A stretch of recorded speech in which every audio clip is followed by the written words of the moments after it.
A short disclaimer at the beginning, especially for those of you who do not know what I'm doing, what I'm teaching and researching.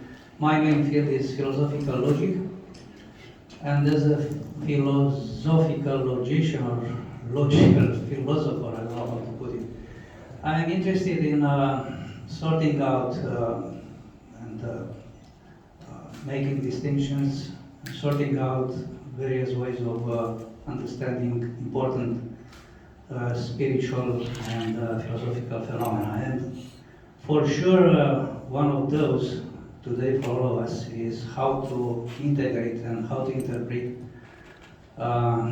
religion in general, concepts, but also emotions within the framework of current day science and technology. Over the years, I did some specific research in some more abstruse topics. I have been interested, for instance, in ways of articulating branch of metaphysics, New Aristotelian metaphysics, and the way they phrase it now is analytic metaphysics in the Anglo-Saxon tradition. And in particular, model metaphysics, metaphysics of model concepts, have been very useful in discussing issues in systematic theology. Not only in our own tradition, I am an Orthodox Christian, but also in general in the Christian tradition, there have been many important developments and attempts to coordinate discussions in metaphysics, in philosophy, with topics in theology. I was very interested in particular in Gödel. There is a very important argument that Kurt Gödel developed over the years. He didn't publish the argument while he was alive. He left it in some notes that circulated amongst his pupils and some mathematical logicians, and now we have a reconstruction of that argument, which is quite interesting because it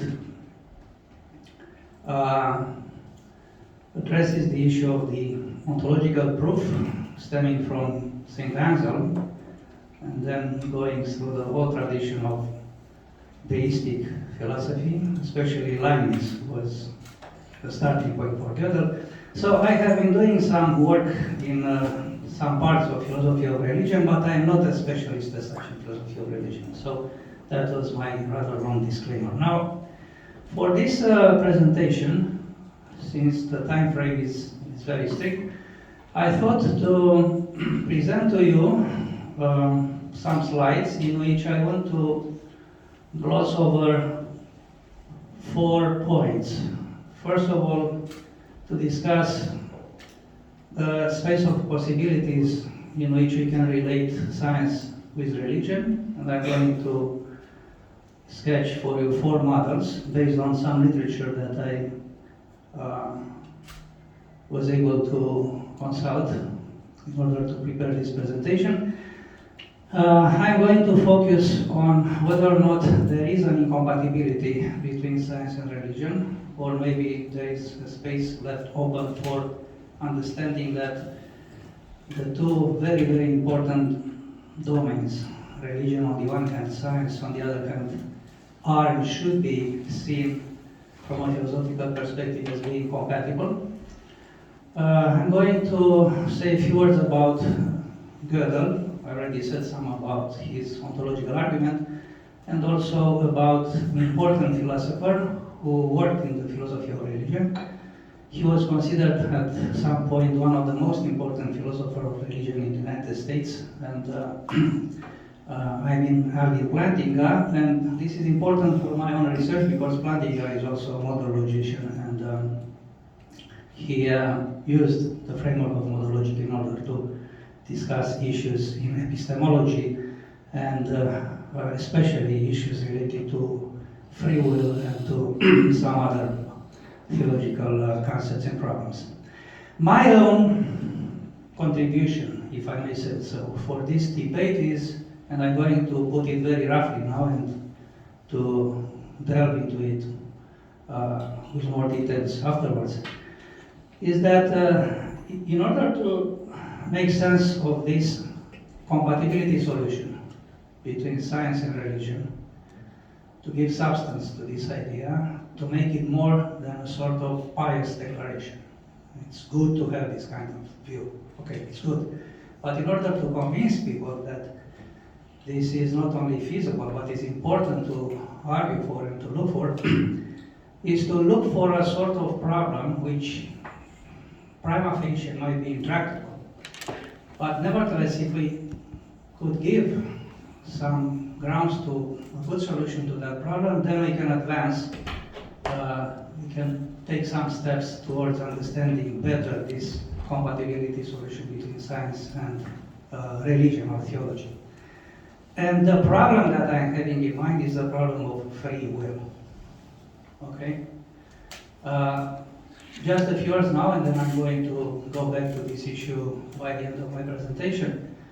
There are many, I would say far too many people, not only in science, but in philosophy as well, maybe some people also in theology, who claim that humans do not have free will, free agency.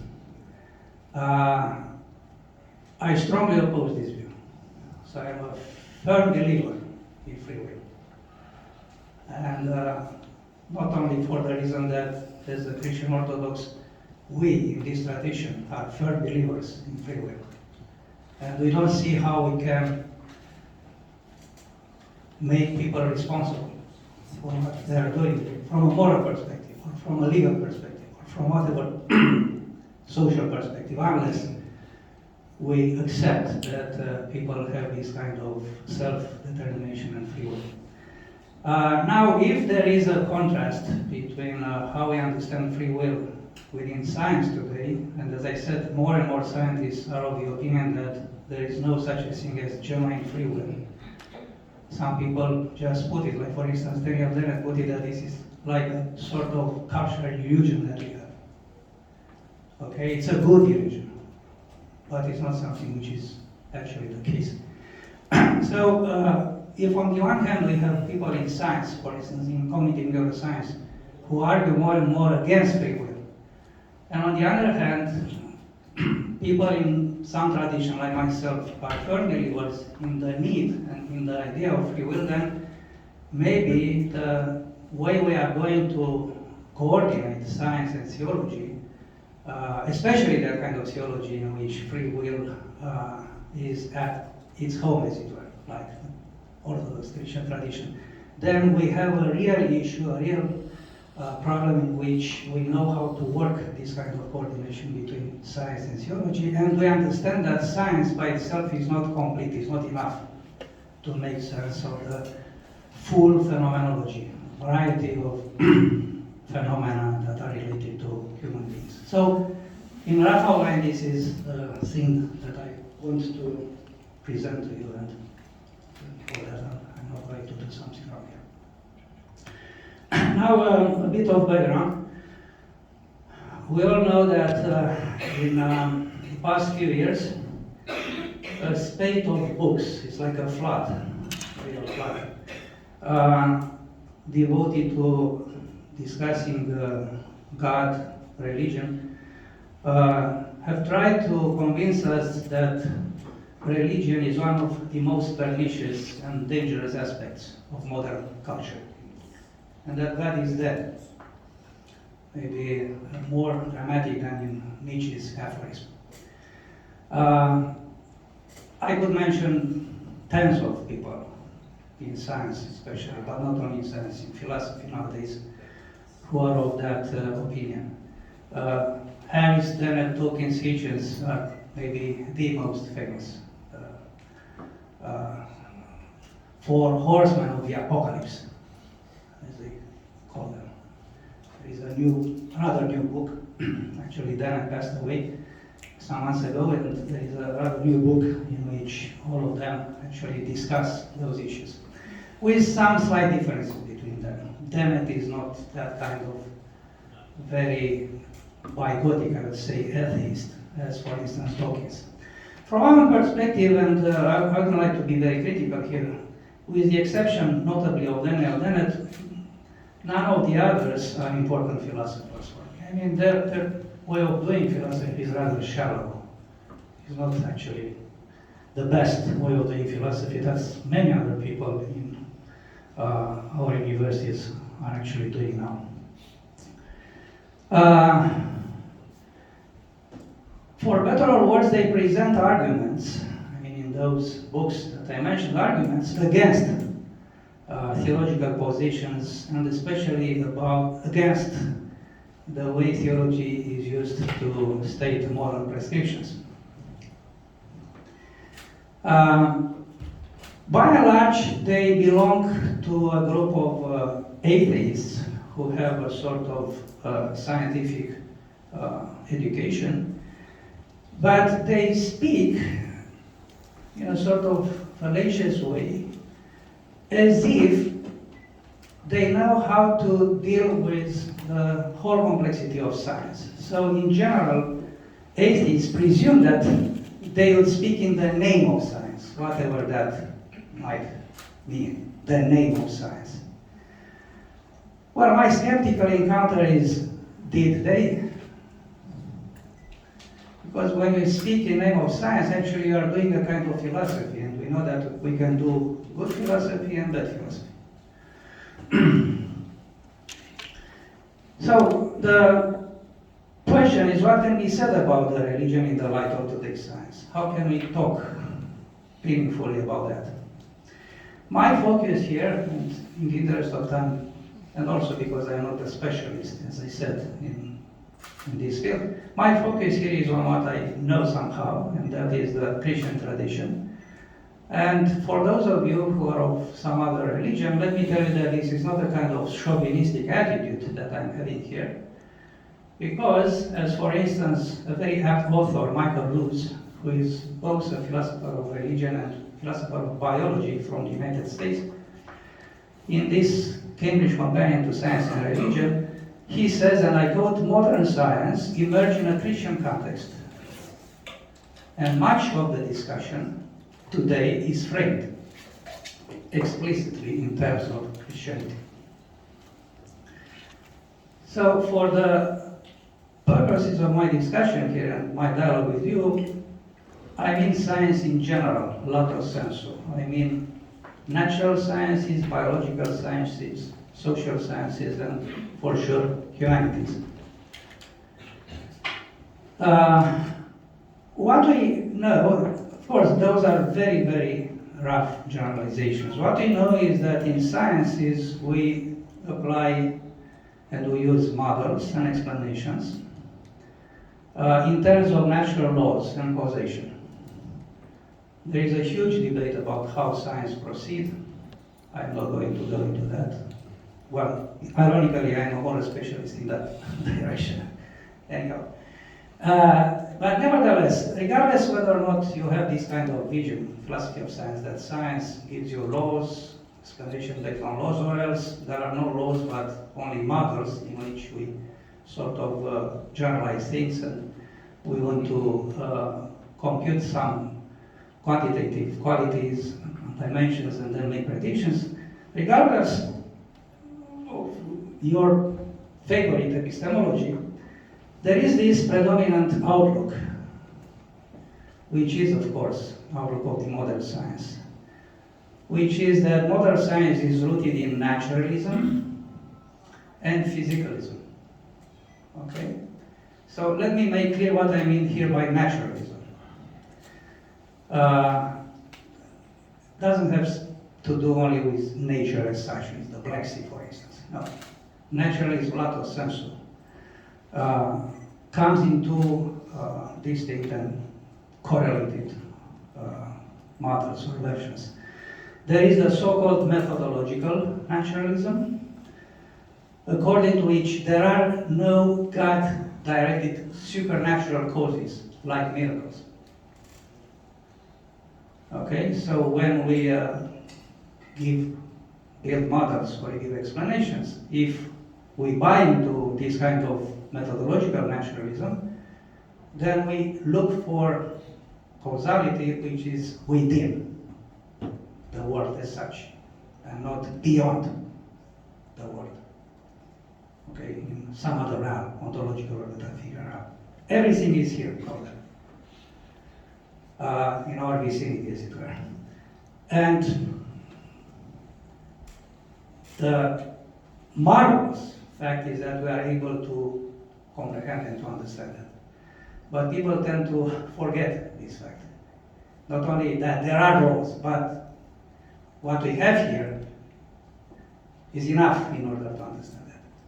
Just a parenthetical remark, like Einstein, who was a firm believer in his own religion, he believed more in Spinoza's God than in a sort of personal Christian God. But nevertheless, he was Jew by the ground. But he was a firm believer, and he said that for him what is a miracle, like a miracle, is the fact that the world can be, could be understood. We can comprehend the world. There is this match between the powers of our mind, the way we build socially, historically the knowledge, and the fact that there is a match between our mental apparatus and the world as such. There is another way of framing naturalism, which is metaphysical naturalism, and this is equivalent to atheism. According to metaphysical naturalism, which is an ontological stance, there are no supernatural factors of entities. So mind the fact that the two versions of naturalism are distinct, because I might be a methodological naturalist, but a firm believer in supernatural entities. The fact is that I do not make use of those entities to explain whatever is going on around me. But I might be a believer, and I live religion to a realm which is distinct from the realm of science. If I am an ontological or metaphysical naturalist, then I do not believe in those entities. There are no such entities. Okay, so for me it makes sense people to embrace a sort of methodological naturalism. It's like a sort of being more modest. Okay, like a sort of scientific humbleness, where you want to explain, I don't know, illness, poverty, sorts of things of that sort. We make use of what sociologists are saying, anthropologists are saying, physiologists are saying, chemists are saying. I might believe in some supernatural entities, but I do not know how to put them into my models at work. Well, the story is completely different with a person who is a metaphysical naturalist, because he or she does not believe, and he or she at least claims, I don't believe that they have grounds, but they claim that they have proofs that there are no such entities. The second ingredient, wow, who's keeping the time? But we have a moderator, because you should stop me, Father. You have 10 minutes, 15 minutes, not worry. 10 minutes? Yeah, but you have to tell me. Yeah. 15. Let me go first. Now, science is embedded in methodological naturalism, as we all know, but not necessarily in metaphysical naturalism. So there is a genuine possibility, and I fully embrace that, in which we have both scientific explanation and beliefs. Okay? Moreover, and this is a stance that I am not going to go into, I don't have time for that, but I wrote extensively on that issue, some of my essays, and the book, which is in progress, hopefully is going to be out this fall, in which I make this distinction between the scientific outlook, which is methodological naturalism by and large, and what now philosophers call scientism. Okay? Which means that science can solve all problems, whatever that means. Now, for me, scientism is pernicious, dubious, and dangerous. The same way that for Dennett, Hitchens, and Dawkins, religion is dangerous and pernicious. For me, scientism which is a kind of bad religion, is what is now pernicious, dubious, and dangerous for our culture and society today. This belief that science in general will solve all the problems. Nothing is left out, nothing is left behind, as the Navy SEALs say in the United States. Nothing is left behind. One can embrace naturalism, which is by and large the modern scientific outlook, without buying into scientism, rejecting scientism. Now, very quickly, the four models. People in the audience who are specialists, I'm sure that some of you know this paper and this research. For instance, I'm having here this Ian Barbour, who in the end of 1990s, in a book devoted to the relation between science and religion, sketched 4 possible models of relating science to religion. There is, of course, conflict or warfare between the two, then independence of each other, each of one from the other. But then we move to some more reasonable solutions, dialogue, and not in the least integration between the two. I am very much in favor of dialogue, since I am arguing against scientism. I believe in methodological naturalism, but I am fully opposed to scientism.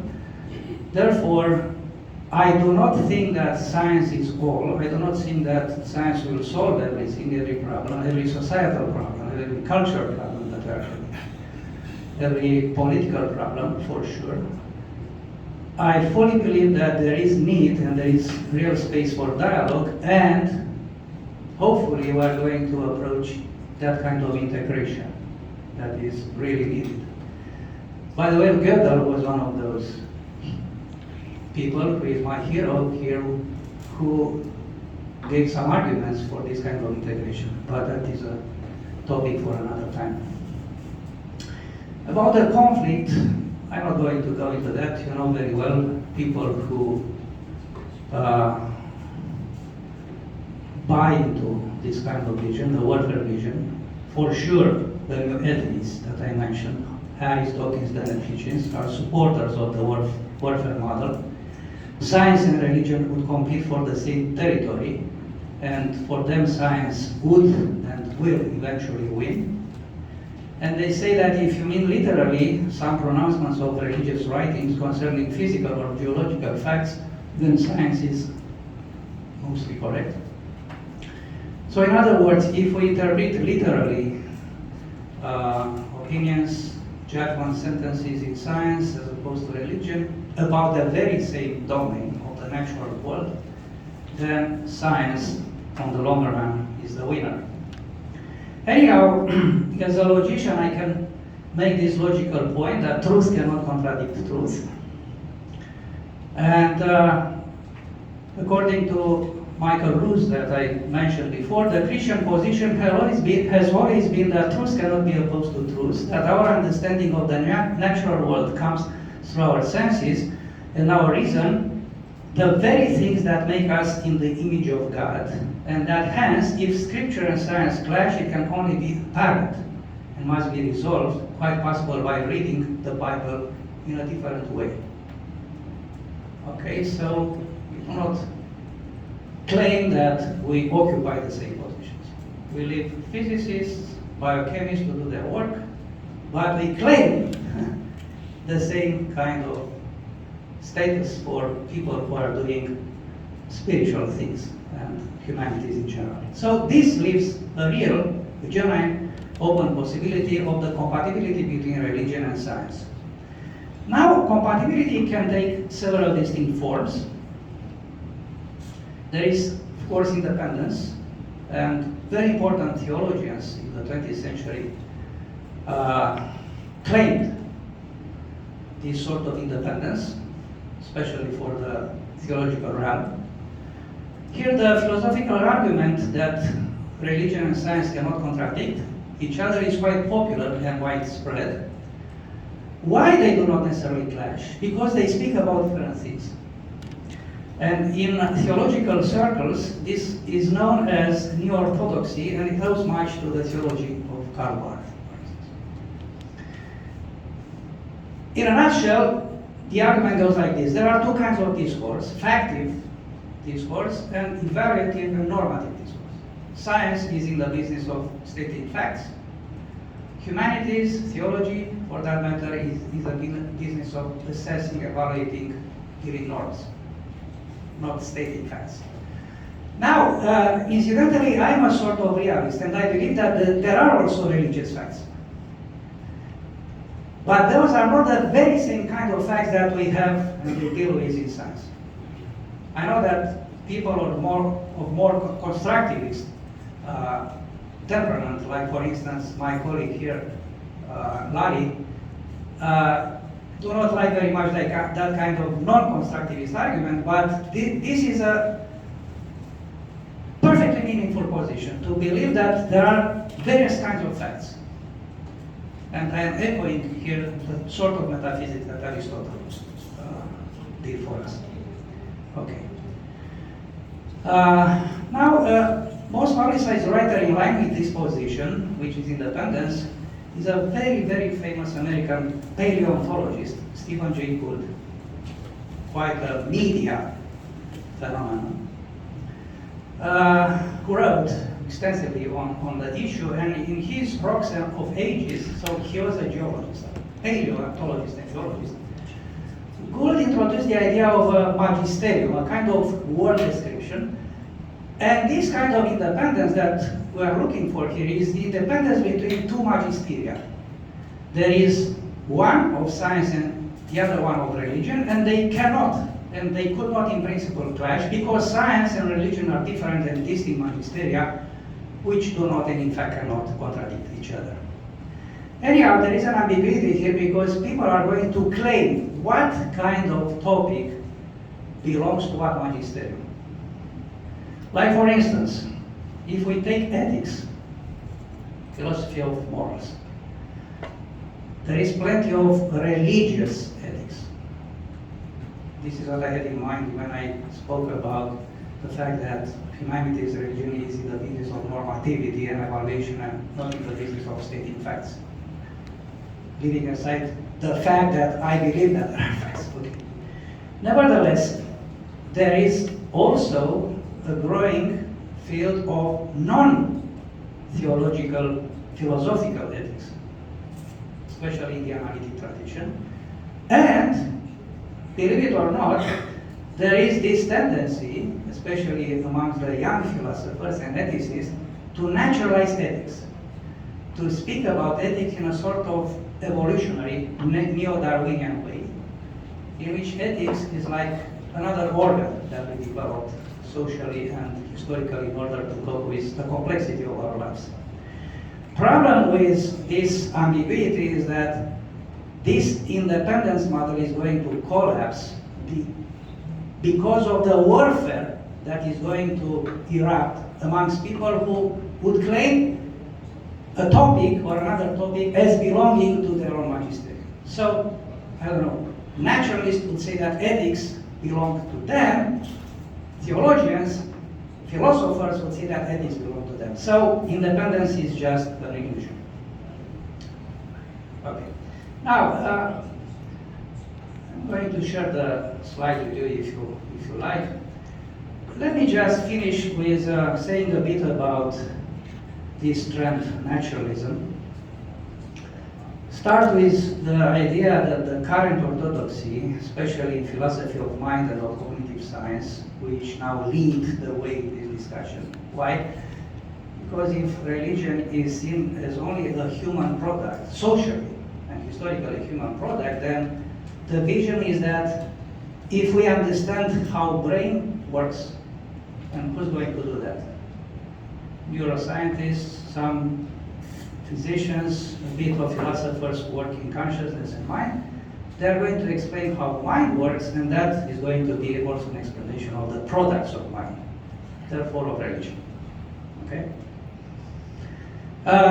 So the pillars of this trend, of this quote-unquote orthodoxy in philosophy of mind are computabilism, neuralism, physicalism, psychoneural parallelism, and all those go into the model, the computational model of the Turing machine. So human minds are like computers. We compute images, we compute contents, we compute concepts, and we solve problems the same way that the computer solves problems. And we know now from AI that computers could do more and more marvelous things.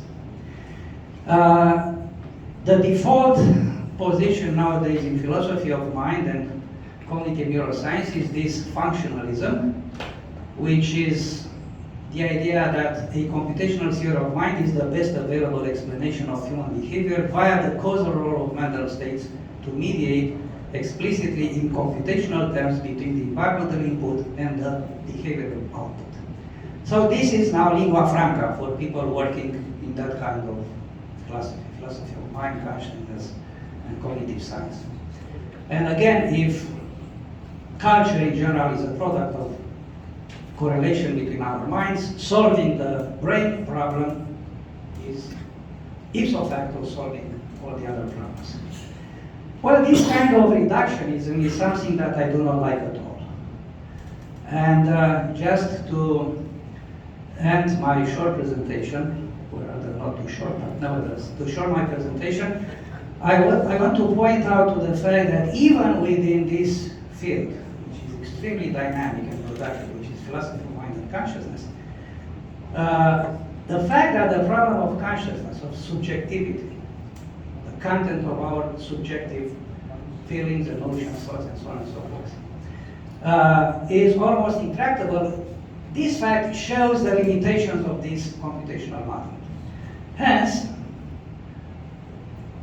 contrary to the current orthodoxy, I am arguing for an anti-reductionist conception about mind. And just to end the cycle of my presentation, let me again point toward this direction in which we can single out important issues and problems which are not tractable within science. If we leave those to science, the result is complete nonsense. Forgive me for this, but they say that in academia, especially the States, philosophers are using this word. This is kind of bullshit. They say that. So they are offended by this word, but they say that more and more. A kind of bullshit science in which you believe that science is going to resolve everything.